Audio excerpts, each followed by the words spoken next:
सड़कों पर बिखरे ईंट पत्थर, आंसू गैस का धुआं और चारों तरफ पुलिस की भारी तैनाती।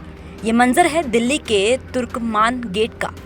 दिल्ली का ऐतिहासिक तुर्कमान गेट इलाका बुधवार की आधी रात को एक बार फिर से सुर्खियों में आ गया, क्योंकि भारी पुलिस बल, 30 से ज्यादा बुलडोजर और रात का सन्नाटा उस वक्त टूट गया जब फैज़े इलाही मस्जिद के पास अवैध निर्माण को गिराने की कार्रवाई शुरू हुई।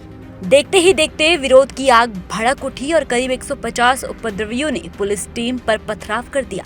हालात इतने बेकाबू हुए कि पुलिस को आंसू गैस के गोलों का सहारा लेना पड़ा, जिसके बाद अब इलाके में भारी तनाव के बीच दिल्ली से लेकर लखनऊ तक सियासी घमासान शुरू हो गया है। तुर्कमान गेट की इस कार्रवाई ने अब पूरी तरह से राजनीतिक रंग ले लिया है। समाजवादी पार्टी के सांसद मुहिबुल्लाह नदवी के बाद अब पूर्व सपा सांसद डॉक्टर एसटी हसन ने इस मामले में मोर्चा खोल दिया है। सांसद मुहिबुल्लाह नदवी की मौके पर मौजूदगी और भीड़ को उकसाने के इल्जाम के बीच एसटी हसन उनके बचाव में उतर आए हैं।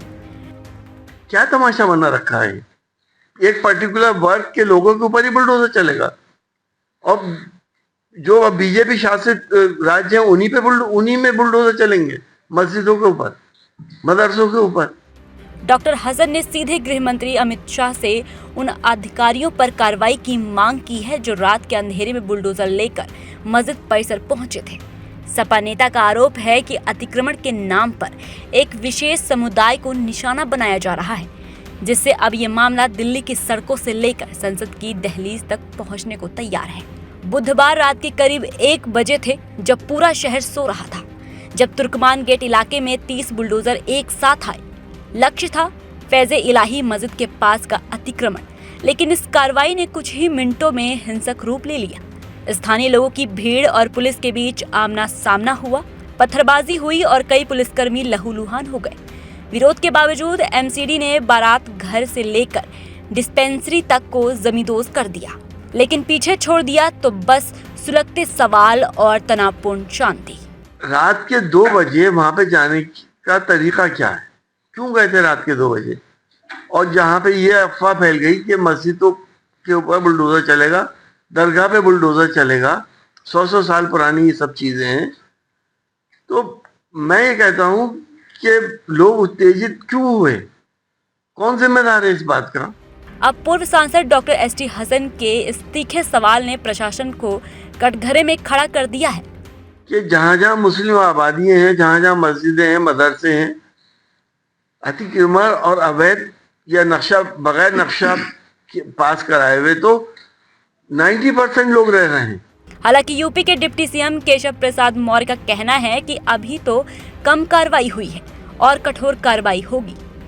देश के दुश्मनों के साथ खड़ा होगा, देश विरोधी नारा लगाएगा, माननीय प्रधानमंत्री जी के बारे में, माननीय गृह मंत्री जी के बारे में गलत शब्दों का प्रयोग करेगा तो वो आतंकवादियों का साथी ही माना जाएगा, अपराधियों का साथी ही माना जाएगा। अगर वो जेल में है, देश की सर्वोच्च अदालत ने उन्हें जमानत नहीं दी है, उसका विरोध करने का जो कुचक्र करते हैं ये देश विरोधी तत्व, तो उनके खिलाफ तो कार्रवाई होनी चाहिए। तो कम कार्रवाई हुई और कठोर कार्रवाई होनी चाहिए।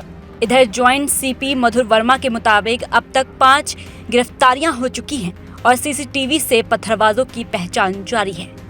100-150 के करीब उपद्रवी थे यहाँ पे, जिन्होंने पुलिस में पथराव किया और उनमें से 5 को काबू कर लिया गया और बाकियों की भी हमारे पास इमेजेस हैं, उन पे भी कार्रवाई की जाएगी। सर, चिन्हित किया गया है कुछ लोगों को? बिल्कुल चिन्हित किया गया है, क्योंकि हमारे पास बॉडी वॉर्न कैमरास थे, वहां पे उनकी इमेजेस आई हैं प्रोटेस्टर्स की, स्पेशली जो प्रोटेस्टर्स में जो ये स्टोन पेल्टिंग कर रहे थे, लगभग जो कि इमेजेस में आ रहा है करीब 40-50 के करीब। लेकिन इस कार्रवाई के बाद मुहिबुल्लाह नदवी और डॉक्टर एसटी हसन जैसे नेताओं के बयानों से इस मामले ने सियासी पारा बढ़ा दिया है। अब देखना ये होगा कि आगे क्या होता है।